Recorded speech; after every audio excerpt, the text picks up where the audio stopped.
They called it love. It was actually this. There's a specific kind of exhaustion that has no name.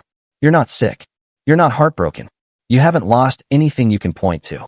You've just been giving for so long that you've forgotten what it feels like to receive. And the strangest part? Nobody around you has noticed. Because you're still smiling. Scientists who study human behavior have identified something called the helper's high, a real dopamine response triggered when we do something for someone else. It feels like purpose. It feels like meaning. But here's what the research doesn't always mention. The helper's high can become an addiction. And like every addiction, it starts hiding the damage underneath the feeling. This is a story about a man named Joel. Not a villain. Not a saint. Just a person who spent 15 years being the most reliable person in every room he walked into, and slowly disappeared inside that role. Joel grew up in a household where love was conditional on performance. His mother wasn't cruel. She was just overwhelmed. 3 kids, 1 income, no margin for error. And the way you earned peace in that house was by not adding to the noise. So Joel learned young. Anticipate what people need before they ask. Don't bring your problems to the table. Be useful, and you'll be safe. By the time he was an adult, this wasn't a strategy anymore. It was just who he was. At work, Joel was the one who stayed late. Not because anyone asked, because he could feel the moment his manager got stressed, and something in him couldn't ignore it. In his friendships, he was the designated problem solver. The one you called at 11 p.m. when your relationship was falling apart or your car broke down on the highway. And in his marriage to a woman named Priya, he was the emotional anchor, steady, calm, always managing the weather of the household so she never had to. People described him in the same words, over and over. Joel is so dependable. Joel always shows up. Joel is one of the good ones. He believed them. Because when you have spent your whole life earning love through service, being called dependable feels like being called lovable.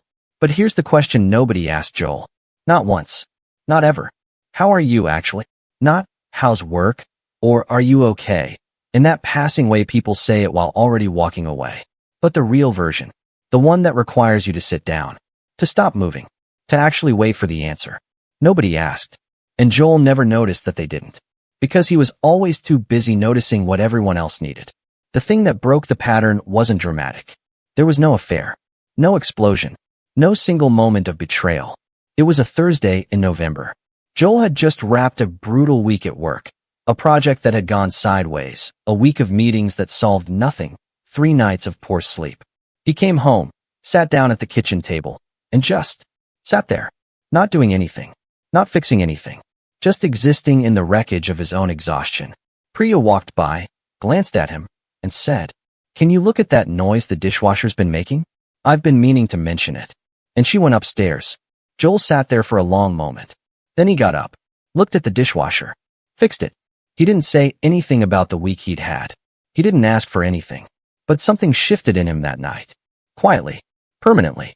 He thought about the last time someone had asked him what he needed. He couldn't remember. Here's what's important to understand about Joel's situation, and maybe yours too. The people in his life weren't bad people. Priya wasn't selfish. His friends weren't parasites. His manager wasn't deliberately exploiting him. They had simply calibrated to him. When someone is consistently available, consistently helpful, consistently undemanding, the people around them stop wondering if they have needs. Not out of malice. Out of habit. It's like a river that always flows in one direction. Nobody stops to ask if the river wants to go somewhere else. It just goes. And the river dries up. Psychologists call this dynamic compulsive caregiving, and it's more common than anyone admits.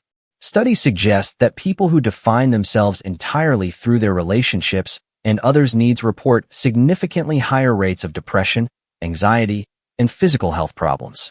Not because helping is bad, because disappearing into helping is. Joel didn't have a revelation in the shower or a breakdown on a park bench. His was quieter than that.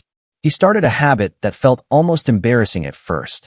Every morning, before he did anything for anyone else, he spent 20 minutes on something that had nothing to do with being useful. Sometimes it was reading something he actually wanted to read, not a self-help book, not something for work. A novel, a history he'd been curious about for years. Sometimes it was just coffee, on the back step, watching the light change. No phone, no planning, no problem solving. Just Joel, being a person, not a function. He noticed, In those weeks, how strange it felt. How the silence was uncomfortable at first, because he had spent so long filling silence with action that he'd lost the ability to just be somewhere without earning his place. The change wasn't that Joel stopped caring about people. The change was that he started being honest about what caring actually cost him. He started saying things like, "I want to help with this, but I need to think about whether I have the bandwidth this week. I've had a hard few days. Can we talk tomorrow instead? I'm not in a place to give advice right now, but I'm happy to just sit with you." Some people didn't know what to do with this. A few fell away, slowly, without confrontation. They found someone else to absorb their noise. And Joel watched them go with a sadness that surprised him, because even knowing what he now knew, losing them still hurt. But something else happened too. The people who stayed leaned in. His friend Marcus, someone Joel had always considered a bit distant, started calling more often. Not with problems. Just to talk. To catch up. To check in. "I feel like I can actually reach you now," Marcus told him once. Before, it was like you were always behind glass. Present, but not really there. Joel thought about that for a long time. He had been so busy performing dependability that he had never actually let anyone close enough to depend on the real him. Here's the uncomfortable truth at the center of all of this. When you position yourself as endlessly giving, you don't just deplete yourself. You rob the people around you of the chance to show up for you. You make it impossible for them to prove that they would. And then, somewhere deep down, you start to resent them for not proving it, even though you never gave them the chance. This is one of the most painful hidden loops in human relationships. The caregiver who never asks for care, who then feels alone, who then gives more, trying to earn the love they won't ask for, who then feels more alone. Breaking that loop doesn't mean becoming someone who takes without giving. It means becoming someone who is honest enough to be in an actual relationship, one with two sides. There's a version of strength that looks like never needing anything. And there's a version of strength that looks like knowing what you need and saying it out loud, even though it's terrifying. Only one of those versions leads to being actually known by someone.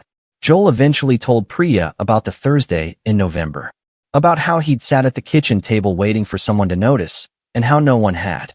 It was one of the hardest conversations of his life, not because she responded badly, but because saying it out loud meant admitting how invisible he had allowed himself to become. Priya cried. Not because she was a bad person, but because she genuinely hadn't known. Because he had been so good at making everything look fine. "Why didn't you ever tell me?" she asked. And he didn't have an easy answer. Because the honest answer was, because being needed felt safer than being known. That's the thing about building your identity around what you do for others. It protects you from the vulnerability of just being yourself, without the resume, without the usefulness, without the proof of your worth. And it costs everything. You are not a support system. You are not a solution. You are a person with a specific kind of laugh and things that bother you and opinions that matter and days when you need someone to ask how you actually are. And the people who deserve your energy are the ones who want to know that person. Not just what that person can do for them. The next time someone asks you for something, before you automatically say yes, pause. Ask yourself one question. Is this coming from love or from fear of what happens if I say no? That question alone will tell you everything. If any part of this landed for you, if you found yourself somewhere in Joel's story, you're not alone. That's exactly why this channel exists. Subscribe if you want more stories that say the thing most people don't. And share this with one person who needs to hear it. That's not a small thing. That never is.